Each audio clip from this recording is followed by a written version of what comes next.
Atos capítulo 19, dos versos 1 a 7. Atos 19, 1 a 7, nosso estudo de número 38.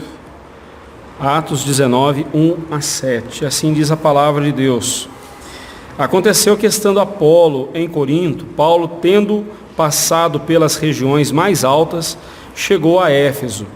E achando ali alguns discípulos, perguntou-lhes: recebestes porventura o Espírito Santo quando crestes? Ao que lhe responderam: pelo contrário, nem mesmo ouvimos que existe o Espírito Santo. Então Paulo perguntou: em que, pois, fostes batizados? Responderam: no batismo de João. Disse-lhes Paulo: João realizou o batismo de arrependimento, dizendo ao povo que cresce naquele que vinha depois dele, a saber, em Jesus. Eis, eles, tendo ouvido isto, foram batizados em nome do Senhor Jesus. E impondo-lhes Paulo as mãos, veio sobre eles o Espírito Santo. E tanto falavam em línguas como profetizavam. Eram ao todo uns 12 homens. Diácono Celso, quiser desligar esses dois primeiros ventiladores, por favor. Pode desligá-los. Então, no trecho que nós temos diante de nós aqui, no trecho do livro de Atos, de 19, 1 a 7, ele está relacionado ao trecho anterior, capítulo 18, verso 23 a 28, que é o início da terceira viagem missionária de Paulo. Então, o que acontece aqui em 19, 1 a 7, é a continuidade da terceira viagem missionária de Paulo, que estava logo no início, né? Nós vemos que Apolo, ele foi para Corinto, enquanto Paulo, subindo as regiões mais altas, desce para Éfeso, que era uma cidade portuária, uma cidade importante ali, que inclusive rivalizava com Roma. Era uma cidade tão importante que Roma temia Éfeso, justamente pelo seu poderio econômico e bélico, né?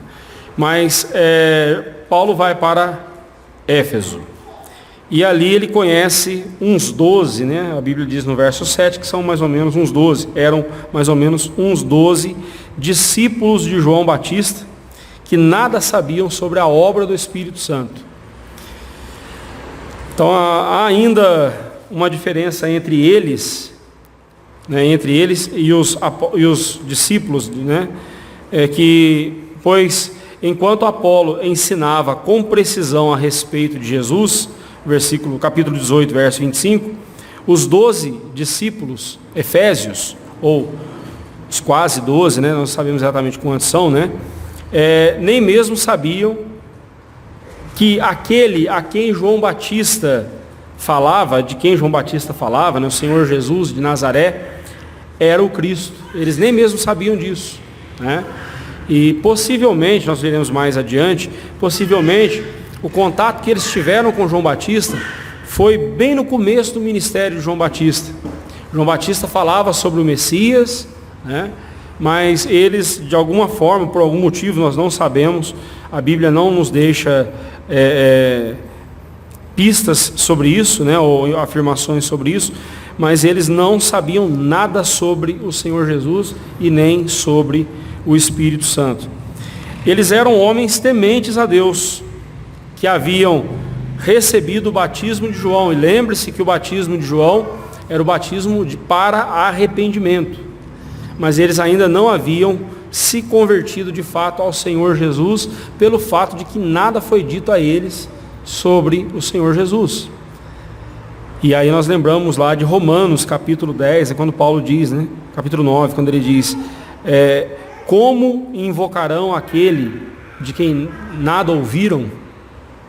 Como eles poderiam crer em Jesus se eles nada ouviram sobre Jesus? Esses homens, como eu disse, eles eram piedosos, converteram-se apenas à fé judaica do Antigo Testamento, mas nada sabiam sobre o Senhor Jesus, pois ao que tudo indica, eles receberam o batismo efetuado por João antes, né, de Cristo ter sido batizado, ter sido apresentado por João Batista, né? Lembre-se que até o próprio João Batista, em algum momento, ele falando que Jesus, apontando para Jesus como o Cordeiro de Deus que tira o pecado do mundo, em algum momento João Batista teve dúvidas. Ele mandou os discípulos dele, ir até Jesus perguntar, tu és mesmo o Cristo ou será enviado outro que será o Cristo? Né? Lembre-se que até o próprio João Batista tinha essa dificuldade, né? Ele pregava o batismo para arrependimento, mas no começo ali do seu ministério ele teve dúvidas a respeito do Senhor Jesus, o seu primo, né? Mas depois, obviamente, essa dúvida foi sanada e ficou claro que que Jesus de Nazaré, o primo de João Batista, é o Cristo, né? Esse texto ele vai mostrar para nós sobre um assunto muito importante, talvez o assunto mais importante da nossa vida, a verdadeira conversão, né? E é sobre isso que nós veremos hoje. Então, em primeiro lugar, nós vemos que a verdadeira conversão, fala-se muito de conversão, as pessoas pensam em mudança de igreja, né? Eu era católico, agora eu sou crente, né? Sou evangélico, né? E olha, é possível que a pessoa mude de igreja, né? Mude de religião e nunca se converta. Aliás, até a própria ideia de conversão que muitas vezes nós temos, ela é equivocada. Conversão não significa apenas mudança de direção. Você está numa rotatória, você toma uma direção, você fez uma conversão ali e foi para outra direção. A conversão bíblica não é apenas uma mudança de direção. A conversão bíblica, a conversão verdadeira, ela é voltar-se para Deus.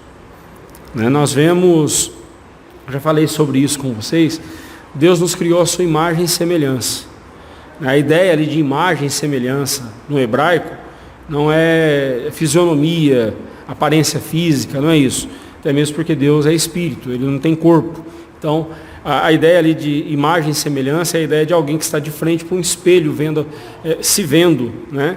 Então, o homem foi criado para estar de frente para Deus, relacionando-se com Deus e conhecendo a Deus, assim então, adorando a Deus do jeito que Deus quer ser adorado, e o resultado disso é que o homem é moldado conforme o caráter de Deus.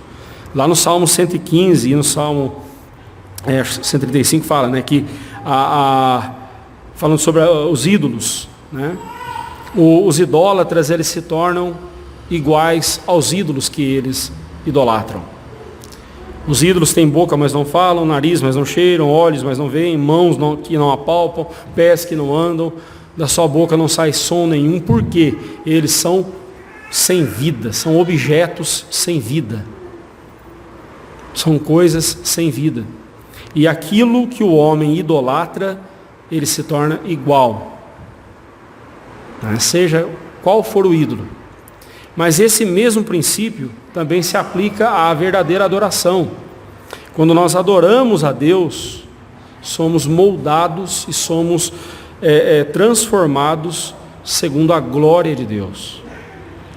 Lá em Romanos 8, 28 e 29, a Bíblia diz que o propósito de Deus em nossa vida, em todas as coisas, é fazer-nos conformes à imagem de Jesus, ou seja, conformados ao caráter de Cristo. Aquilo que você adora é naquilo que você se transforma. É aquilo que você será transformado. Quais são os ídolos do seu coração? Elimine-os o quanto antes. Adore a Deus. A adoração verdadeira só pode ser aplicada em relação a Deus, né? Bem, vamos lá. Então, a conversão é isso. O pecado nos fez dar as costas para Deus e fugir da presença de Deus. Cristo nos converte ao Pai. Ele nos traz de volta e nos faz vir em direção a Deus novamente. Isso é conversão. Não é apenas uma mudança de direção. Eu estava indo para lá e voltei para cá. Não adianta, se você for para outra direção e não para Deus, você não se converteu. Você apenas mudou a direção da sua vida e vai continuar batendo cabeça e vai continuar se afundando cada vez mais. A verdadeira conversão nos faz voltar para Deus. Então, em primeiro lugar, nós vemos que a verdadeira conversão é mais que um mero consentir. Por que eu digo isso? Os católicos, eles definem a conversão como assentimento. O que é um assentimento? Você assente com a palavra de Deus. Então, se você apenas concorda em estar dentro da igreja, você está salvo. Se você concorda com o que a igreja ensina, você está salvo. Isso é um assentimento. Se você concorda com o que a igreja ensina, você concordou, tá bom. Né? Concordou, tá bom, você já está salvo. Isso é o que a igreja católica diz. Mas nós vamos ver que conversão é muito mais do que um mero consentir. Porque você pode consentir com alguma coisa mesmo não querendo aquilo. Não é? Você tem um vizinho petista e você detesta o PT. Mas você consente com ele lá, fazendo as algazarras. Você consente. Não vou criar caso com isso. Não vou me opor a isso. É um consentimento. Né? Mas o consentir está longe de ser conversão. Veja o que diz o verso 1 ao 3 novamente, né? Apolo foi para Corinto, Paulo foi para Éfeso, achando ali alguns discípulos. E aí então ele pergunta para eles, né? Tal como havia prometido aqueles irmãos de Éfeso, lembra lá no capítulo 18, verso 21, ele prometeu para eles que se Deus quisesse, ele voltaria para lá, e ele voltou, cumpriu a promessa. Né? Paulo cumpriu a promessa. Paulo agora cumpre a sua promessa. Então, atravessando a região montanhosa da Ásia Menor, ele chegou a Éfeso. Enquanto isso, Apolo estava pregando em Corinto. Em lugar algum é mencionado que Paulo tenha se encontrado outra vez com Apolo. Contudo, o trabalho de ambos sempre seguiu na mesma direção e propósito, que era glorificar a Deus. Em Atos dos Apóstolos, nós não vemos mais nenhuma informação, nem no restante do Novo Testamento, nenhuma informação que Paulo e Apolo se encontraram novamente. Mas a obra dos dois, Deus prosperou, Deus fez o trabalho deles prosperar, né? Em direção à glória de Deus. Paulo então chegou a Éfeso e ali ele encontra alguns discípulos. A palavra discípulos aqui deve ser entendida como seguidores de João Batista e não discípulos de Jesus. O próprio texto nos mostra, eles não sabiam nada sobre Jesus, então eles não seguiam Jesus. Discípulo é alguém que segue, discípulo é alguém que segue o seu mestre, alguém que segue um instrutor, um professor, um aluno, né? Ele é um aluno seguindo o seu professor. Discípulo é isso. Então aqui o termo discípulo não se aplica a Jesus, eles não são discípulos ainda não eram discípulos de Jesus, mas de João Batista, como deixa claro o texto, né? Há uma versão, tem uma notinha de rodapé aí para você na página, nessa página tem uma notinha de rodapé dizendo assim, tem uma versão apresentada numa cópia feita por um escriba que tentou ajudar na interpretação deste versículo, né? E a tradução está ali em cima no texto, olha lá para você ver, diz assim, que eu não coloquei. Tem uma versão. Pensei ter colocado.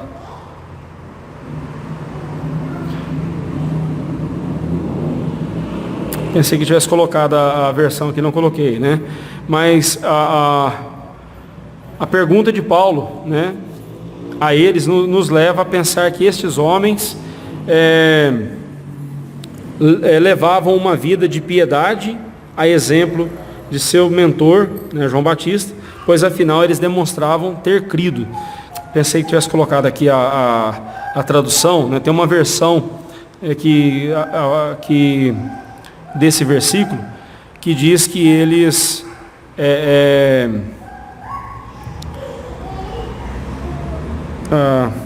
perdi o texto. Bem, eu mando para vocês depois, pelo WhatsApp, para vocês terem em casa, né? A resposta que eles deram é um tanto quanto intrigante, né? Eles disseram o seguinte: pelo contrário, nem mesmo ouvimos que existe o Espírito Santo. É claro que eles sabiam da existência do Espírito Santo, porque o Antigo Testamento começa falando do Espírito Santo, a criação do universo, a criação do mundo, né? A terra era sem forma e vazia e o Espírito do Senhor pairava sobre a face das águas. Então, o Antigo Testamento está repleto de passagens falando da pessoa bendita do Espírito Santo. Nós devemos entender aqui que eles estão dizendo o seguinte, que eles nunca ouviram dizer que as pessoas estavam recebendo o Espírito Santo. Era esse versículo aqui, né? Eu coloquei a nota de rodapé no lugar errado. Então, essa é a versão. Nós nem nunca ouvimos dizer que as pessoas estão recebendo o Espírito Santo, né? Aqui no versículo 2 está dito assim, né? Pelo contrário, nem mesmo ouvimos que existe o Espírito Santo.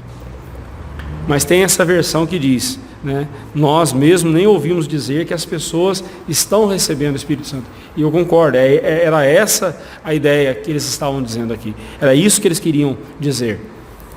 Nós não sabemos nada sobre a obra do Espírito Santo. Eles sabiam da existência do Espírito Santo, mas não sabiam que havia uma obra do Espírito Santo relacionada à obra do Messias ali nos dias deles. Eles não sabiam nada. Agora, lembre-se, estamos falando de Paulo na sua terceira viagem missionária. Possivelmente lá pelo ano 50 em diante, lá na sexta década depois de Cristo. Tinham se passado no mínimo 30 anos desde a morte de Jesus e a sua ressurreição. Tinham se passado entre 20 e 30 anos, um período longo, desde que eles tiveram contato com João Batista. Eles permaneceram nos ensinos de João Batista ao longo dessas décadas, né? É importante a gente destacar isso. Daqui a pouco eu voltarei nesse ponto com vocês. Diante dessa afirmação, então, Paulo fez outra pergunta e obteve a seguinte resposta. Em que, pois, fostes batizados? Responderam: no batismo de João, batismo para arrependimento. Observe que Paulo não perguntou em quem, mas em que fostes batizados, né? Ele estava se referindo à forma e ao conteúdo do batismo recebido. Ele estava se referindo a isso. Eles seguiam os ensinamentos de João Batista, mesmo depois de mais de 2 décadas terem se passado desde a morte de João Batista. Eles permaneceram firmes. Eles não sabiam que o Espírito Santo havia sido outorgado, né, dado às pessoas, porque ainda sequer sabiam que Jesus de Nazaré, o primo de João Batista, era o Cristo prometido, do qual João Batista era o precursor, aquele que preparou o seu caminho. Eles consentiam com as profecias messiânicas do Antigo Testamento, consentiam com a mensagem de João Batista e o seu batismo de arrependimento. Em suma, eram homens piedosos e dedicados à sua crença. Mas a verdadeira conversão não é apenas uma crença, um consentimento ou um assentimento, né, como dizem os romanistas, né, uma concordância. A conversão é muito mais que isso. A conversão é transformação de vida. E isso só é possível a partir do momento que Cristo entra na vida da pessoa e o Espírito Santo sela aquele coração, né? Não é uma mudança de religião, é a internalização, né, a pessoa de Cristo no coração da pessoa, transformando a pessoa de dentro para fora, né?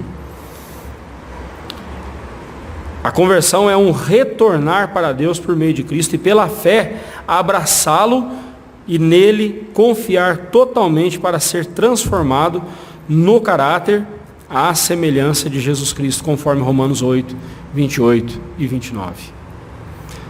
Romanos 8, 28 diz: sabemos que todas as coisas cooperam para o bem daqueles que amam a Deus, daqueles que são chamados segundo o seu propósito.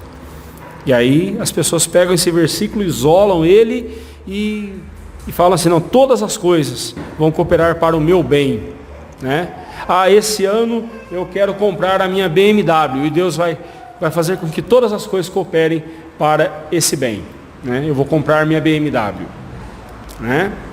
esse ano eu vou fazer aquela viagem que eu tanto quis fazer, e todas as coisas vão cooperar para o meu bem, porque esse é o meu bem. Não é isso que a Bíblia está dizendo. O bem para o qual todas as coisas cooperam é o propósito de Deus. E o propósito de Deus está no versículo 29. Conformar-nos ao caráter de Cristo, à imagem de Cristo. Ou em outras palavras, fazer-nos cada vez mais parecidos com aquele a quem adoramos, que é o Senhor Jesus. Todas as coisas da nossa vida.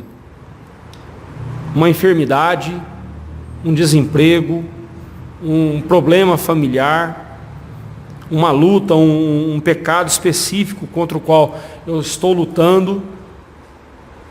Até o pecado, pastor, a Bíblia fala que é todas as coisas, todas as situações da minha vida, se eu as encaro como Deus quer que eu as veja, eu não devo olhar para as lutas dessa vida e vê-los como obstáculos, como empecilhos. Eu devo olhar para as lutas da minha vida e encará-las como uma oportunidade que Deus me dá de, naquele processo todo ali, conhecê-lo ainda mais. E conhecendo a Deus, adorá-lo do jeito que Ele quer ser adorado. E adorando a Deus do jeito que Ele tem que ser adorado, eu serei transformado naquilo que Deus quer que eu seja.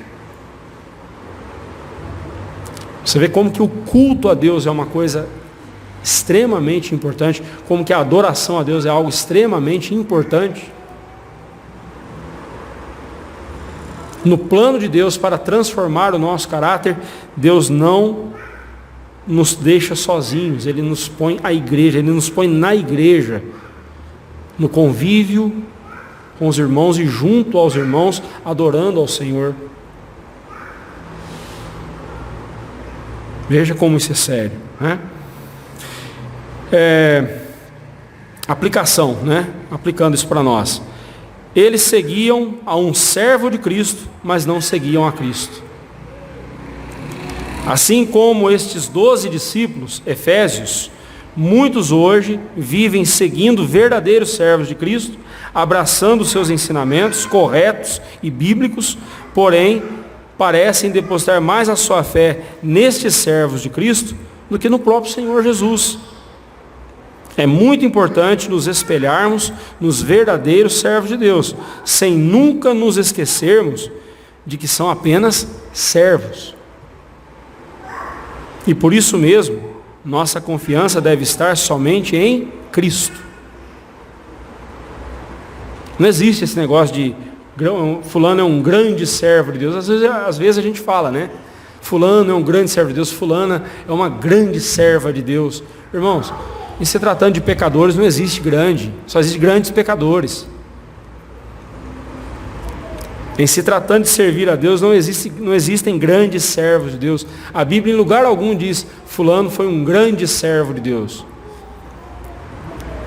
A Bíblia fala que Abraão andou com Deus, foi amigo de Deus, Davi era o homem segundo o coração de Deus, embora em momento algum, Deus diz, Davi é o homem segundo o meu coração, mas não porque Davi era um homem perfeito, um homem sem pecado, muito pelo contrário, Davi era talvez até mais pecador do que muitos de nós, Mas por que Davi era o homem segundo o coração de Deus? Porque Saul era o homem segundo o coração do povo. E Davi foi escolhido por Deus para ser rei. Por isso Davi era o homem segundo o coração de Deus. Homens segundo o coração de Deus não são homens impecáveis, homens que demonstram uma santidade que ninguém consegue mais ter a não ser eles. Não, homens segundo o coração de Deus são pessoas a quem Deus escolheu. Se você foi escolhido para ser salvo, você é alguém segundo o coração de Deus. né? Essa expressão, fulano é um homem segundo o coração de Deus, né? Davi era o homem segundo o coração de Deus. As pessoas acham que ali está se falando do comportamento de Davi. Não, ali está, segundo o coração de Deus, significa que foi Deus quem escolheu Davi para ser rei, enquanto Saul foi escolhido para ser rei pelo povo, segundo o coração do povo, né? Mas se tratando de servo de Deus, não existe esse negócio de grande servo de Deus. Ainda que encontremos pessoas que sejam exemplo de vida para nós, e nós devemos imitá-los, e também devemos ser exemplo para outros que estão olhando para nós. Mas irmãos, não existe esse negócio de grandes servos de Deus. O que existe é o grande Deus dos servos dele. Aí sim. Aí sim. A quem você tem seguido? Em que você tem baseado a sua fé? Esses homens eram piedosos, seguiram o ensinamento do seu mestre, João Batista, mas não conheciam Jesus. João Batista conhecia Jesus, mas eles não conheciam. Então, se a verdadeira conversão não é apenas um mero consentimento, o que ela é?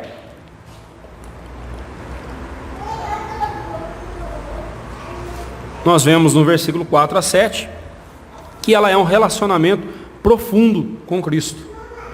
Profundo. Transformação. Versículo 4 ao versículo 7 nos mostram isso. Paulo, quando ouviu que eles haviam recebido apenas o batismo de João, passou-lhes a mostrar o objetivo do ministério de João Batista, que consistia em falar sobre a vinda do Messias, para o que o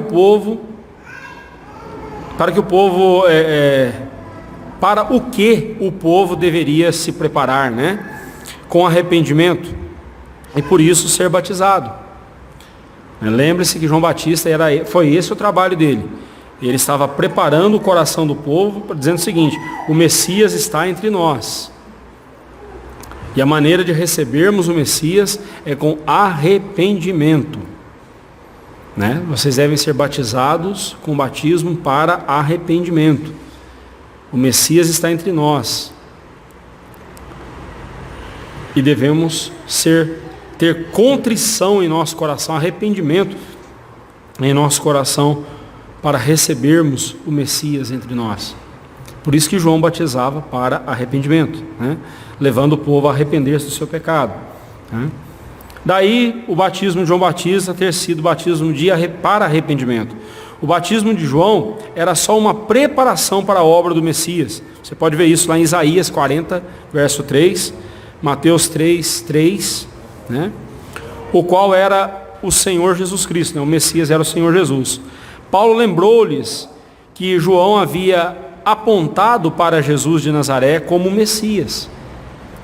Como já foi dito, ao que dá a entender, eles receberam a instrução de João Batista, mas não tiveram nenhum contato com o Senhor Jesus e por isso mesmo não o conheciam. Paulo também mostrou-lhes que a eles faltava um relacionamento mais profundo com Cristo, faltava-lhes conhecê-lo de fato. Eles sabiam que o Messias viria, eles sabiam, porque João havia anunciado: o Messias está entre nós, só que eles não sabiam que o Messias era Jesus, o primo de João Batista, Jesus de Nazaré. E a verdadeira conversão então é conhecer a Deus na pessoa de Cristo, conhecer a Deus na pessoa de Jesus. E diante dessa exposição que Paulo fez da pessoa de Jesus, eles, tendo ouvido isto, diz a Bíblia, foram batizados em o nome do Senhor Jesus. Mas você lembra que o Senhor Jesus ordenou os seus discípulos a batizarem em nome do Pai e do Filho e do Espírito Santo? Por que eles batizaram somente em nome de Jesus? Eu já expliquei isso para você no começo do livro de Atos, nós já vimos essa questão, só relembrando. Os apóstolos batizavam em nome de Jesus, porque não quer dizer que eles não usassem a fórmula trinitariana, em nome do Pai, do Filho e do Espírito Santo. Eles usavam. Acontece que ao batizar em nome de Jesus, eles estavam aqui ressaltando a divindade de Jesus, mostrando que Jesus é o Messias, mostrando que Ele é o Salvador, né? Ao entenderem que necessitavam de Jesus e da salvação que Ele veio lhes dar, assumiram então o compromisso por meio do batismo, em nome do Senhor Jesus.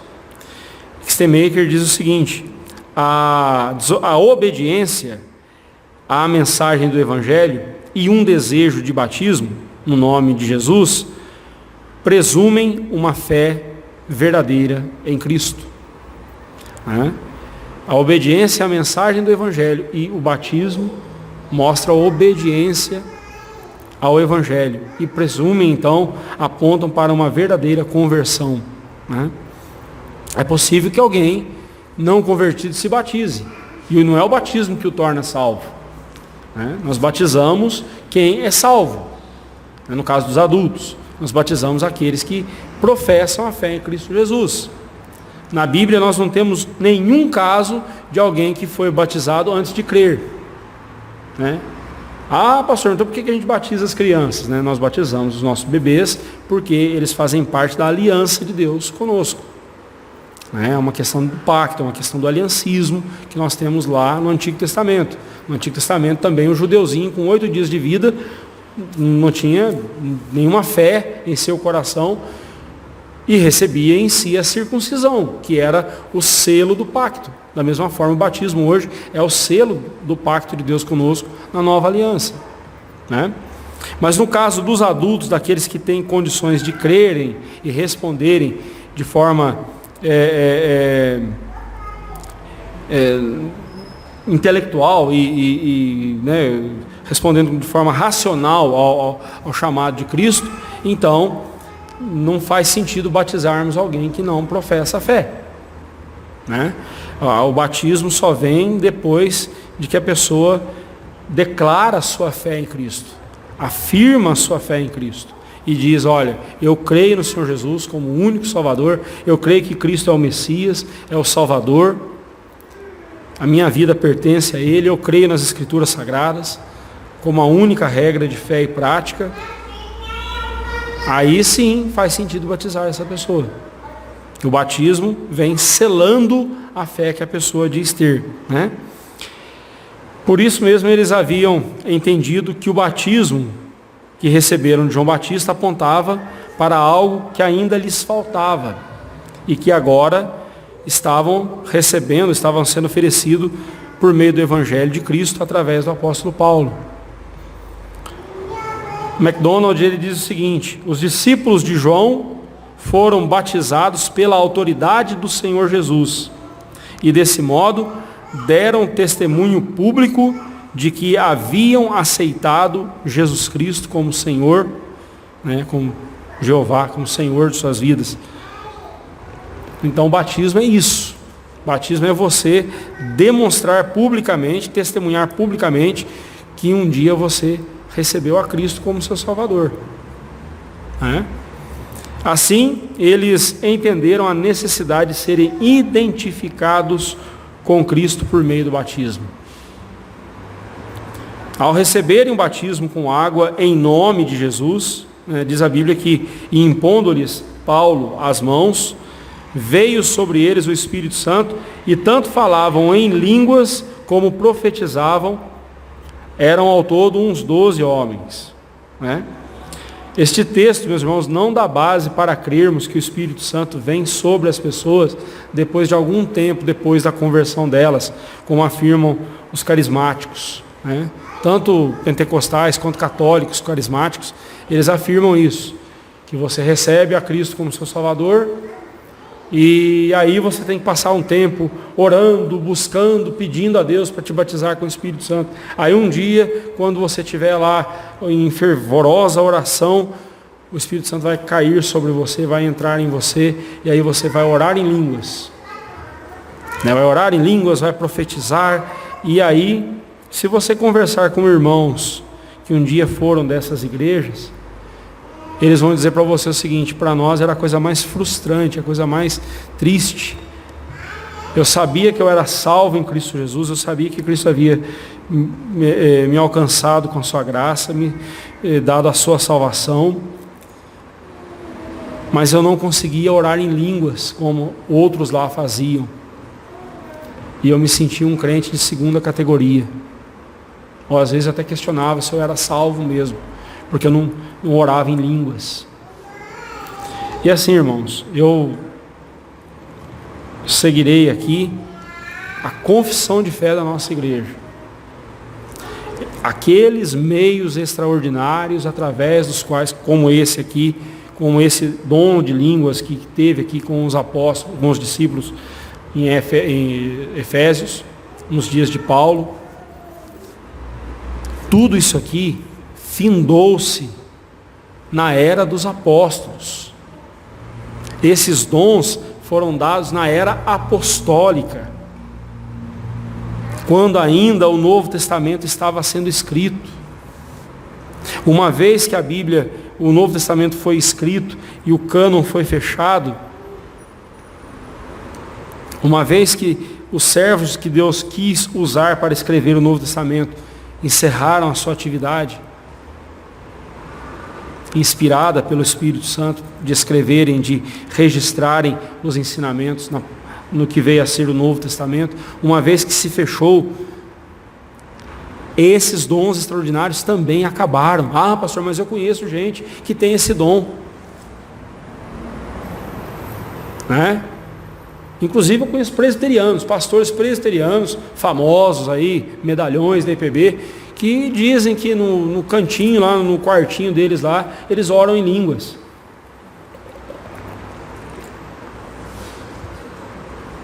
Eu prefiro ele pregando. Um dom de línguas que eu fico escondido no quarto, só eu orando. Paulo mesmo diz, estou edificando só a mim mesmo.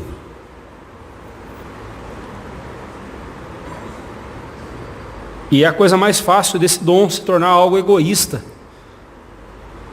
Porque todos os dons que Deus dá aos seus filhos é para que nós os apliquemos na igreja de Cristo para abençoarmos os outros. Ah, eu tenho o dom da música, né? Embora não sei se é dom, mas vai lá, o talento, né? Deus me deu habilidade com a música, eu toco um instrumento e tal. Se você toca o instrumento para se exibir aqui à frente, e se eu perceber isso, eu vou pôr você no banco. Porque isso aqui não é para exibir, é para ajudar a igreja no louvor, é para abençoar a igreja. Ah, eu tenho o dom do ensino e eu quero ensinar. E aí o pessoal fala assim, nossa, a aula do fulano, e ele se acha um pavão. Pode até ensinar alguma coisa, mas se só ensinou conhecimento, mas não transmitiu piedade, não transmitiu vida com Cristo, foi exibicionismo e nada mais. Ainda que ele não tenha tido essa intenção de ser exibicionista, mas foi exibicionismo, nada mais. Irmãos, todo dom que Deus dá para os seus filhos é para que esses dons sejam aplicados em favor da igreja. E você não vai encontrar uma pessoa que tenha todos os dons, porque já é insuportável, às vezes ele com um dom, só imagina ele com todos. Quem que aguenta um mala desses? Não é? E eu desconfio da pessoa, aquele cara que é o multitarefas, né? Eu conheço pastores que, né, o pessoal fala, nossa, ele é multitarefas, ele faz. Eu desconfio disso. Ou ele não faz nada bem, faz tudo pelas metades, né? Devemos tomar cuidado com isso. Cada um deve lembrar o que recebeu de Cristo e vai apresentar para Cristo depois. E enquanto isso, usar para a glória de Deus na igreja. Faça bem feito aquilo que Deus concedeu a você fazer. Não é? Os dons cessaram. Os dons cessaram. Ah, pastor, mas eu creio. Tudo bem, irmão, desde que você não venha, desde que você não perturbe aqui, fique entre nós. Mas eu quero orar em línguas aqui, irmão, procura outra igreja. Aqui para nós é a palavra de Deus e pronto. Somos confessionários. Mas pastor, eu estava orando com o irmão e Deus revelou as coisas para ele ali e tal, não sei o que. Tem certeza? Tem, porque aconteceu. Cuidado. Somos o povo do livro. Somos o povo que anda pela palavra de Deus. E não pelos dons que nós temos. Dons extraordinários eles já encerraram. Cumpriram o papel deles. De fato, Deus os usou. Mas hoje nós temos a revelação especial de Cristo nas Escrituras. E não podemos trocar isso por nada, por mais extraordinário que pareça ser.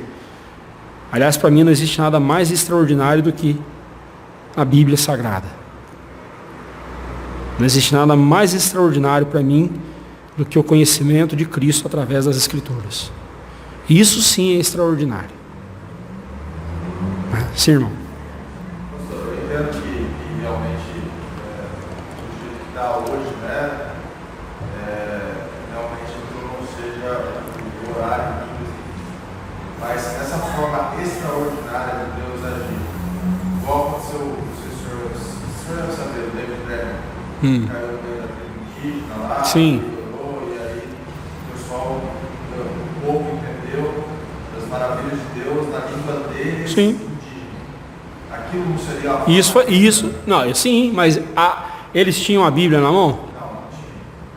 Então, mas é que cessar, quando a gente fala cessar, Deus não faz mais isso. Toda a revelação de Deus, inclusive essa que apareceu lá, essa aí que aconteceu, né? Essa história aí. Eu não sei, eu não lembro os detalhes, mas eu já ouvi algo sobre isso. Aquela revelação tem que estar de acordo com o que está aqui.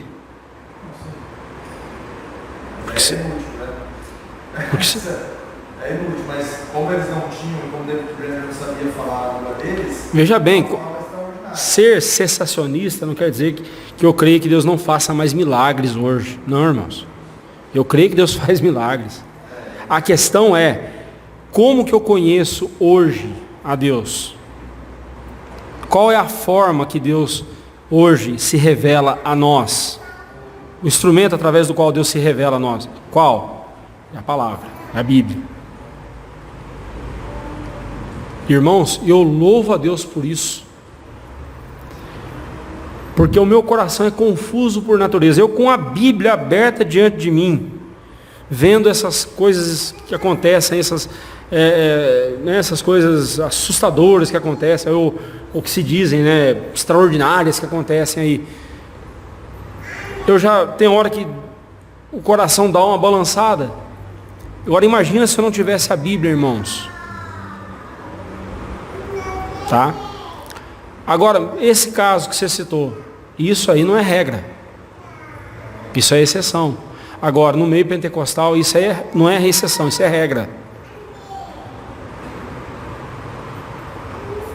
Aí é a complicação. Entendeu?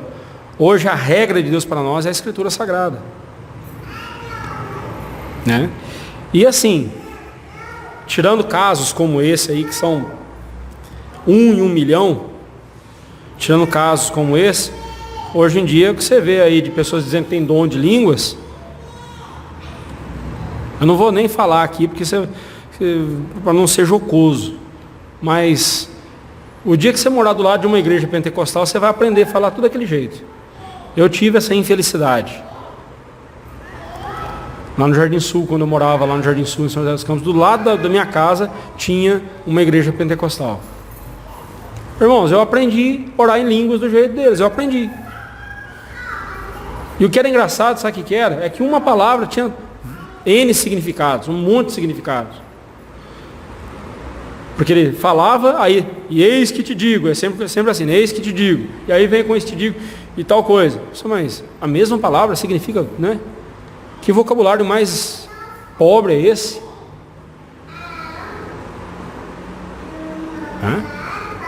Irmãos, fiquemos com as Escrituras. Esses discípulos, eles traziam consigo a fé no Messias, mas não o conheciam. No momento em que eles creram em Jesus, e creram que ele é o Cristo, então eles entraram num profundo relacionamento com Cristo e, como selo interno desse relacionamento, receberam o Espírito Santo em seus corações. E como selo interno, né?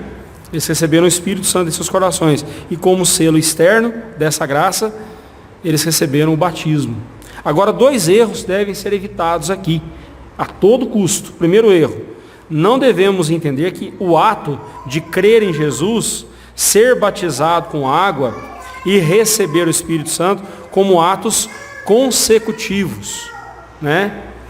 Primeiro um, depois vem outro, depois vem o outro, né? Não, cuidado. Embora seja vista uma sequência nesses atos, nós devemos entendê-los como componentes de um único propósito. O propósito de Deus era salvar aqueles corações. O propósito de Deus era salvar aqueles corações. E esses 3 atos, né, o ato de crer em Jesus, ser batizado com água e receberem o Espírito Santo, não é um depois do outro. Primeiro eles creram em Jesus, foram batizados, e aí depois eles receberam o Espírito Santo. Não. Os 3 aconteceram simultaneamente. No momento em que eles estavam recebendo o batismo ali com água, demonstrando que eles criam em Jesus, também estavam recebendo o Espírito Santo em seus corações. Esse texto não dá base para aquilo que os nossos carismáticos dizem, da tal segunda bênção. Esse texto não dá base para isso. Simples fato, porque qualquer texto que você vai escrever, uma palavra vem depois da outra. É óbvio. Mas o ato aqui, os 3 atos aconteceram simultaneamente na vida deles. Veja o que diz William MacDonald. Ele diz o seguinte: esses poderes sobrenaturais faziam parte do modo de Deus operar no período em que a igreja ainda não tinha o Novo Testamento. Hoje, nossa certeza de ter recebido o Espírito Santo no momento da conversão não se baseia em sinais e prodígios, nem em sentimentos, mas no testemunho das Escrituras do Novo Testamento. Sempre eu tenho falado aqui para os irmãos, nós não vivemos pelos sentimentos, a nossa fé não é sentimental, sentimentalista. Nós não vivemos pelos sentimentos, a nossa fé é baseada nas Escrituras, é o que a Bíblia diz, é o que Deus diz, é o que nós cremos. Nós cremos na fidelidade de Deus, tal como as Escrituras nos mostram. Nós não sentimos borboletas farfalhando as suas asas no nosso coração quando nós falamos de Jesus. Nós não sentimos calorão. Você pode estar tendo um infarto e não está sabendo. Nós não somos guiados pelo sentimento, e nem devemos. Nós somos guiados pelo que a Bíblia diz. A Bíblia diz que é assim: crê no Senhor Jesus, será salvo tu e tua casa. A Bíblia diz: quem crê no Senhor Jesus tem a vida eterna. Todavia o que não crê, o que permanece rebelde, já está condenado.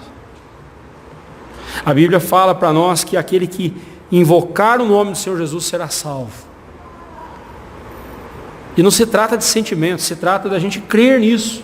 Eu creio, eu tenho certeza que é isso, é assim e pronto. Ah, mas você não recebeu o Espírito Santo, você não enrolou a sua língua e falou umas coisas diferentes. Não! No dia em que Cristo passou a habitar no meu coração, o Espírito Santo também veio comigo. E veio com Cristo, comigo não, veio com Cristo e passou a habitar em mim. Ser selado com o Espírito Santo significa ser santuário do Espírito Santo, templo, morada do Espírito Santo. E uma vez que ele veio morar no meu coração, ele não foi embora, mas ele continua habitando. E no dia da volta do Senhor Jesus Cristo, quando ele ordenar os seus anjos recolherem os filhos de Deus, eles verão aqueles que têm o Espírito Santo neles. Porque anjo não é onisciente, anjo não sabe. Anjo não é onisciente é só Deus. Anjo não sabe o que está no coração de cada um de nós, mas eles verão o Espírito Santo em cada um dos filhos de Deus e os recolherão e os arrebatarão para Cristo.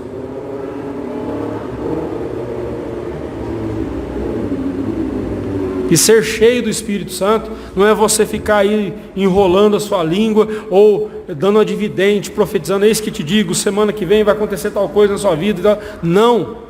Ser cheio do Espírito Santo significa ter o fruto do Espírito Santo evidente na sua vida.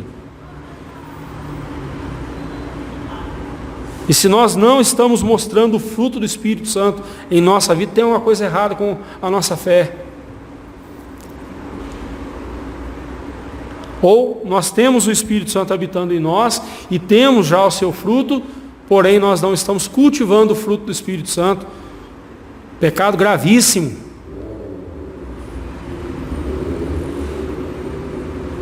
Não é?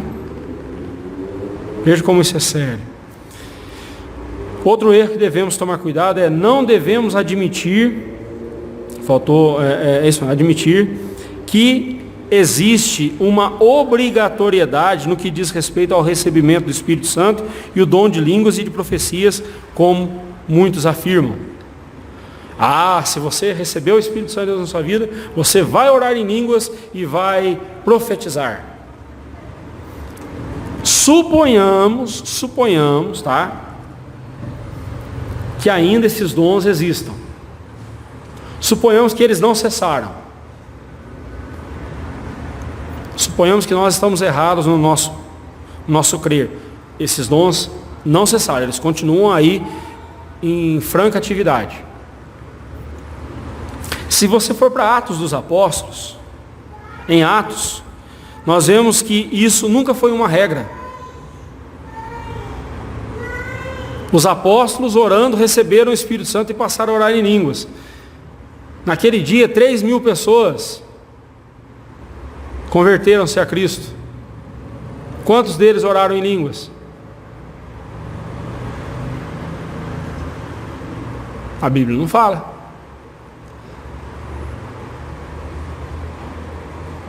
Você pode conferir isso lá em Atos 2:41. Lembra do oficial etíope, o eunuco, lá em Atos 8? Ele creu, foi batizado, orou em línguas. A Bíblia diz que ele foi jubiloso, cantando jubilosamente, né? Cheio de júbilo para a sua terra, mas não orou em línguas, nem profetizou. O próprio apóstolo Paulo, em Damasco, embora ele recebeu esse dom depois, porque ele era apóstolo,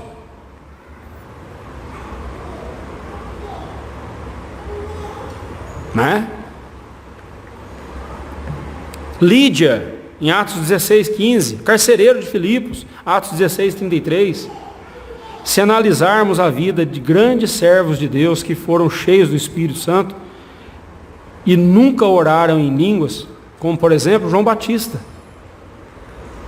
Jesus disse que entre os nascidos de mulher ninguém foi mais cheio do Espírito Santo que João Batista, porque ele foi cheio do Espírito Santo desde o ventre materno. E ele orou em línguas. Ele profetizou no sentido de trazer algo que ninguém sabia e trazer do futuro, uma revelação do futuro. Fez isso? Vidência, né? Ele profetizou no sentido de proclamar. E esse dom de profecias eu acredito, essa profecia eu acredito, que é a proclamação da palavra. Nós somos, quando pregamos o Evangelho, estamos profetizando. Quando falamos da volta do Senhor Jesus, estamos profetizando, não estamos trazendo algo que ninguém saiba, ou que nós recebemos a notícia de primeira mão de Deus e agora estamos contando para as pessoas. Não, estamos falando das coisas do futuro, que vão acontecer. E a palavra profetizar, no sentido mais básico, é proclamar. E muitas vezes proclamar algo que já é sabido de todos, né? Vamos falar também de Estevão, homem cheio do Espírito Santo, sabedoria, tinha bom testemunho, orava em línguas. A Bíblia não diz. Tem muitos casos que a gente pode citar. John MacArthur, ele diz o seguinte: para que algo se torne normativo, tem que ser comum a todos. Por exemplo, é norma, a conversão é uma norma entre os crentes. Todo crente, para ser crente de verdade, tem que ser convertido. É norma. Então, algo que serve para o pastor, como crente, e serve para todo mundo. Aí é uma norma. Agora, em Atos dos Apóstolos, eu vejo pessoas sendo convertidas a Cristo Jesus, abraçando a fé, recebendo o Espírito Santo, porque isso é norma.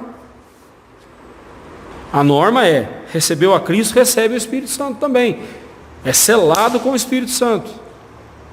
Mas não é norma orar em línguas, profetizar, ter dons extraordinários, não é norma.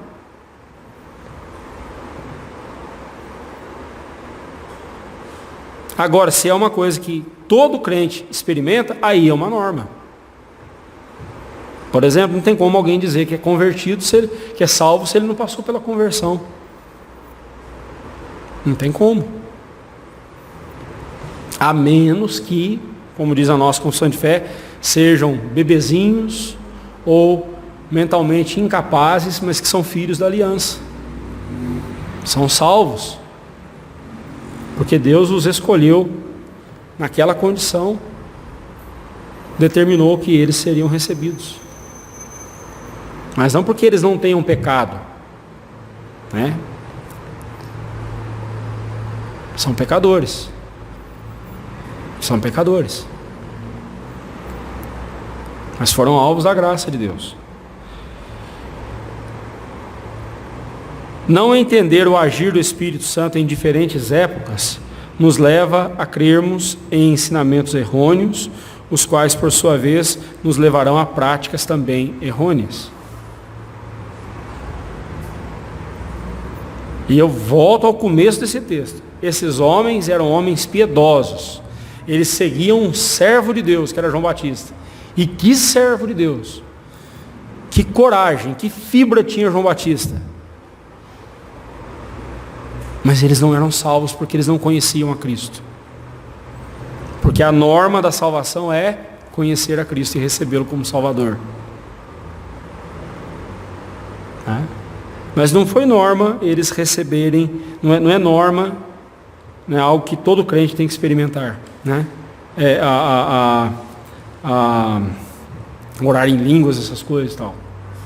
Hoje nós temos a Bíblia, não precisamos mais disso. Repetiu um slide aí. Corta um slide aí. Né? Não repeti não.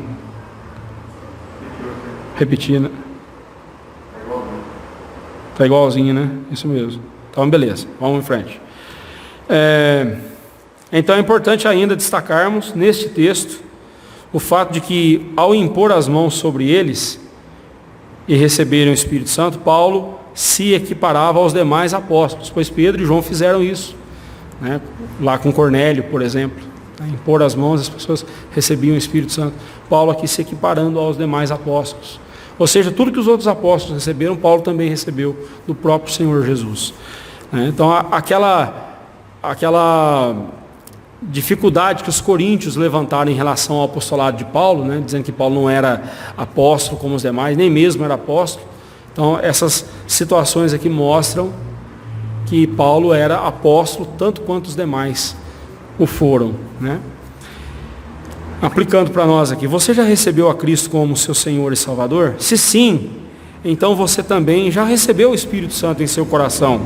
E mais importante do que receber o dom de línguas e profecias, é pregar o Evangelho a outras pessoas. Volto a dizer, suponhamos que ainda exista o dom de línguas. Aí você chega ali na praça pública, lá, os irmãos que fazem evangelismo na praça pública, chega lá. O que o pessoal vai falar? Chama aí o manicômio, chama a viatura do manicômio, tá tudo louco. O pessoal ia dar risada e ninguém ia entender nada. Para que as pessoas entendam, você tem que falar na língua delas. Eu não vou entrar nem no mérito da questão de que o tal dom de línguas que eles dizem aí é a língua dos anjos. Eu nunca vi na Bíblia nenhum anjo chegando, falando uma língua que ninguém entendia. Sempre os anjos comunicaram na língua do povo. Quando Paulo fala lá em 1 Coríntios 6, ainda que eu fale a língua dos homens e dos anjos, ele está usando um recurso chamado hipérbole, exagero. Só ainda que eu fizesse coisas espantosas, sem amor, não teria valor nenhum. É isso que Paulo está dizendo. Então, mais importante do que qualquer outra coisa é pregar o Evangelho para as pessoas, porque as pessoas só serão salvas mediante a pregação do Evangelho. E somente depois de salvas é que elas adorarão o verdadeiro Deus. E somente depois que elas adorarem a Deus é que elas serão moldadas, conformadas ao caráter de Cristo. E esse é o objetivo de Deus, que conheçamos a Deus cada vez mais, né? E se for preciso pregar em outros idiomas, então, irmão, estude-os, aprenda-os. Vai lá, conversa com os nossos missionários que estão se preparando para ir para aquele país. Não vou citar aqui porque vai para a internet daqui a pouco. Os nossos missionários que estão se preparando para ir para aquele país. Ela já fala fluentemente a língua de lá. O nosso irmão, o esposo, está aprendendo. Pergunta para ele a dificuldade que está sendo.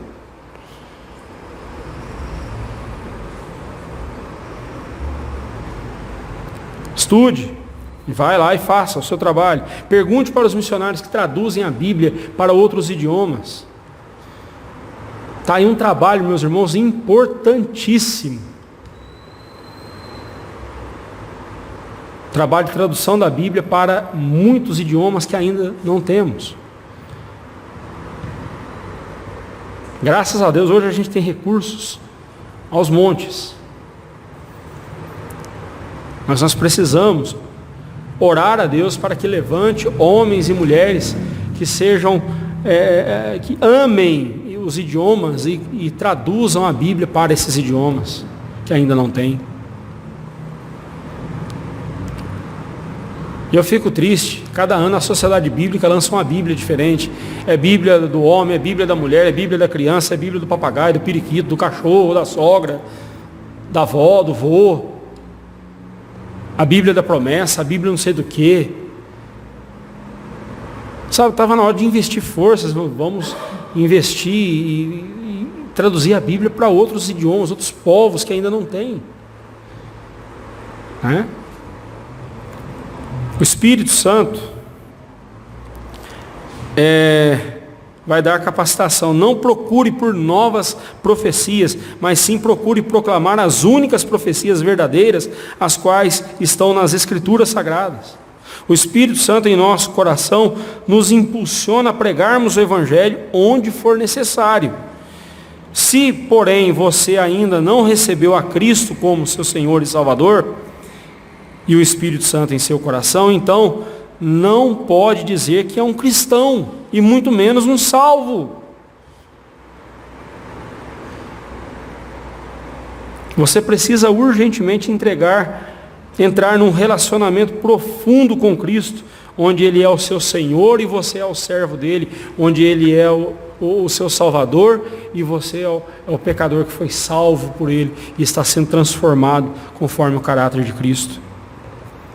O que Deus quer que façamos? Primeiramente, que depositemos em Cristo a nossa fé e nos convertamos sincera e completamente a Ele, a fim de conhecermos cada vez mais a Deus e assim adorá-lo, tal como Ele requer de nós. Em segundo lugar, segundo lugar, eu troco o I pelo U aí. Em segundo lugar, tal como Paulo, ao pregarmos o Evangelho, levemos as pessoas a conhecerem a Cristo. O Evangelho não é uma teoria de vida. Ele é uma pessoa, Ele é o Senhor Jesus. E como diz o pastor Paulo Henrique Tavares, muito mais do que ter a mensagem, nós devemos ser a mensagem. E ser a mensagem significa o quê? Eu sou salvo em Cristo Jesus e estou compartilhando com as pessoas a salvação que Cristo me deu.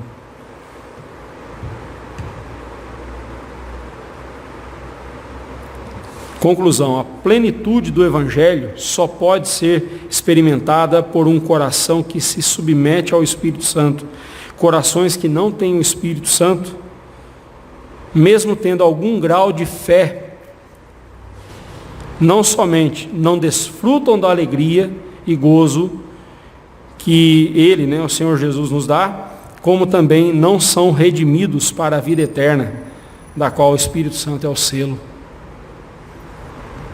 Esses homens eram tementes a Deus, mas não era suficiente, porque eles não conheciam a Cristo. Eles não sabiam quem era Cristo e nem quem era o Espírito Santo. Enquanto eu preparava esse estudo, eu pensei aqui nas testemunhas de Jeová, que nada sabem sobre Cristo